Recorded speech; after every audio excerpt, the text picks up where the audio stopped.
So you might not have known this about Medigap, and this is a really good Ansall Medicare Minute here. So I'm glad Justin asked me about this.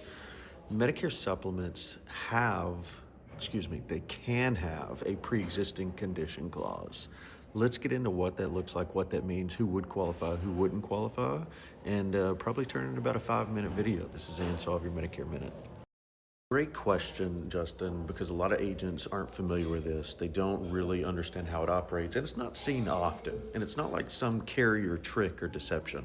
It actually comes straight from the federal Medicare rules and from the official Medicare guidebook or handbook. So the way the pre-existing condition clause works is this. If you've got a member who's first enrolling in Medicare Part B, they get a 6-month Medigap open enrollment period. During those 6 months, insurance companies have to sell you a Medicare supplement policy, whatever plan you want, A through N, that you choose. They can't deny you because of prior conditions. They can't underwrite you. They can't charge you more, whether you're standard or preferred. And according to Medicare.gov, this is your strongest guaranteed issue protection period that you'll ever have in your life.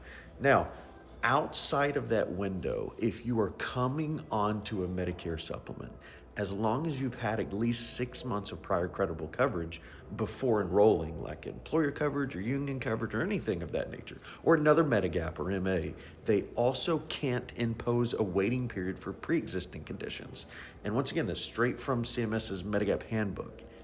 However, if you apply for a Medicare supplement after that 6-month window is open, and you've not had at least 6 months of credible coverage, all the rules change. So federal law actually allows a Medigap carrier in most states to use underwriting, and they can impose up to a 6-month waiting period before covering cost related to any pre-existing conditions if you don't meet that prior coverage rule. Now, there are some states that you're guaranteed issue at any point, it's usually in the Northeast area for Medicare supplement, so I'm not really talking about them. And it's not some random company decision whether you want to allow this or not. I mean, it's federal rule. You can choose to do it or choose not to. And it makes things real simple if you choose not to. But there are some carriers and large name carriers that choose to. So let's say someone turns 65, gets Medicare, but decides to wait on a Medigap because they feel healthy, right? They just got traditional Medicare A and B. 2 years later, something happens. Maybe they have a cardiac issue or diabetes complications or some type of cancer treatment.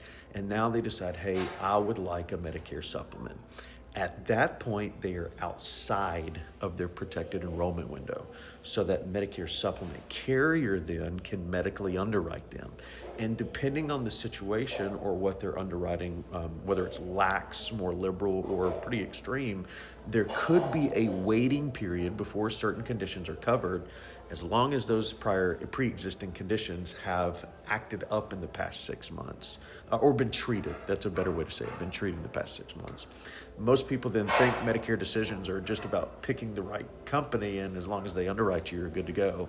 But that's not reality. A lot of times, it's not just about the right company, it's about picking the right timing, because inside that first 6-month Medigap window, you have the strongest federal consumer protections that you're ever going to get as a member. And outside of that, things can look very different. And again, this isn't opinion, it's all on Medicare.gov's website, and it's all in the official choosing a Medigap policy that I love to harp back on so much from CMS. Anyways, so if you're helping someone with Medicare then, or they are approaching eligibility, don't just think about what plan you want to choose or premium.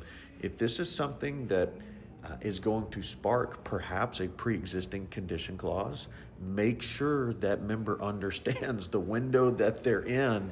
If it's not taking Part B for the first time or guaranteed issue, it matters what carrier they go with, because if they've got something that will allow them to pass underwriting, but it's a chronic condition that flares up that they need treatment for, even though Medicare A and B will pay, the Medigap may not.